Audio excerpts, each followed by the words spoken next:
লুইজিয়ানার new Orleans শহরের bourbon স্ট্রিটে new year উদযাপনকালে ভিড়ের মধ্যে গাড়ি উঠিয়ে দেওয়ার ঘটনায় অন্তত 10 জন নিহত হয়েছে। আহত হয়েছেন আরও 35 জন। নিউ অর্লিন্সের জরুরি পরিস্থিতি প্রস্তুতি প্রোগ্রাম নোলা রেডি বুধবার এক বিবৃতিতে এই তথ্য জানিয়েছে। প্রত্যক্ষদর্শীদের বরাত দিয়ে সিবিএস নিউজ জানায়, গাড়িটি দ্রুত গতিতে বারবন স্ট্রিটে মানুষের ভিড়ের মধ্যে দিয়ে চলে যায়।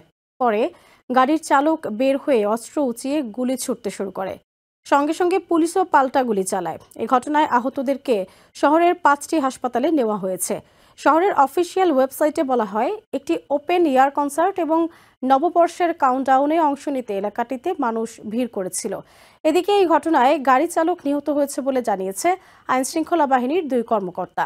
এছাড়া এই ঘটনাকে সন্ত্রাসী হামলা উল্লেখ করে তদন্ত শুরু করেছে এফবিআই। লুইজিয়ানার গভর্নর এক্সে দেয়া এক পোস্টে ঘটনাকে ভয়াবহ সহিংস তৎপরতা বলে বর্ণনা করেছেন।